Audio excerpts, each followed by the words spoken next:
Hello friends, வணக்கம். Welcome to Chitra's cooking. இந்த சேப்பர் வாங்கினது கிச்சனுக்கு அவ்வளோ யூஸ்ஃபுல்லாக இருக்குதுங்க. வெங்காயம் வந்து இதில் கட் பண்ணி போட்டிருக்கேன். கேரட் பொரியலுக்காக வெங்காயம், பச்சை மிளகாய் ரெண்டுமே போட்டுட்டு நம்ம வந்து கட் பண்ணி எடுத்துக்கலாம். நல்லா பொடியாக கட் பண்ணி கொடுக்குது. இது ரேட்டு வந்து பார்த்திங்கன்னா ரொம்ப கம்மி ரேட்டு தாங்க. ஆனால் இதை நான் காசு கொடுத்து வாங்கினான்னு கேட்டிங்கன்னா கண்டிப்பாக இல்லை. இதை நான் காசு கொடுத்து வாங்கலை.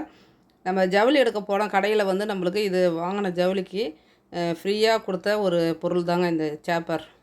நான் கூட இது யூஸ் ஆகாது, இது வேஸ்ட்டு, இதை எதுக்கு கொடுக்குறாங்க அப்படின்ற மாதிரி நான் கொடுத்துட்டு வேறு பொருள் கேட்டால் அவங்க கொடுக்க மாட்டேன்ட்டாங்க. இந்த அமௌண்ட்டுக்கு இந்த பொருள் தான் அப்படின்ற மாதிரி எனக்கு கொடுத்தாங்கங்க.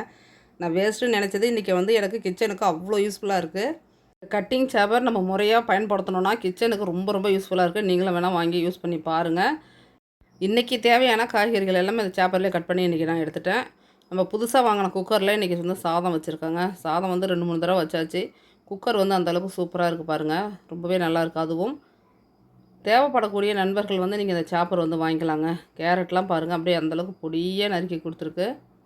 நம்ம இந்தளவுக்கு பொடியாக வந்து கண்டிப்பாக கையில் கட் பண்ணோம்னா ரொம்ப கஷ்டம். இது வந்து நம்மளுக்கு ஒரு 3 நிமிஷத்தில் நம்மளுக்கு நல்லா பொடியாக கட் பண்ணி கொடுத்துடுது.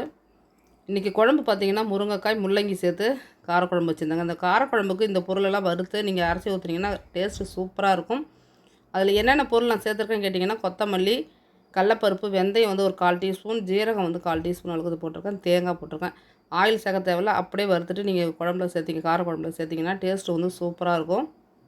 இன்றைக்கி லஞ்ச் என்ன அப்படின்றத பார்த்துடலாங்களா. நல்லா சூடான சாதம், இன்றைக்கி பீன்ஸ் கேரட் சேர்த்த பொரியல் தாங்க. காரக்குழம்புக்கு வந்து இந்த பொரியல் ரொம்ப நல்லாயிருக்கும். கோஸு பொரியலும் ரொம்பவே நல்லாயிருக்குங்க. இன்றைக்கி நாம் செய்தது இன்றைக்கி கேரட் பீன்ஸ் பொரியல் தான் ரெடி பண்ணியிருந்தேன். இல்லை தேங்காய் தூவி நீங்கள் இறக்குனீங்க அப்படின்னா பொரியல் வந்து டேஸ்ட்டு ரொம்ப நல்லாயிருக்கும். முள்ளங்கியும் முருங்கைக்காயும் சேர்த்து இன்றைக்கி காரக்குழம்பு வச்சுருந்தாங்க. இதனுடைய டேஸ்ட்டும் ரொம்ப நல்லாயிருக்கும். அந்த லாஸ்ட்டாக சேர்த்த பொடியை சேர்த்துக்குங்க. காரக்குழம்பு சூப்பராக இருக்குங்க. இன்னைக்கு லஞ்ச் இது தான். இந்த வீடியோ பிடிச்சா லைக் பண்ணுங்கள்.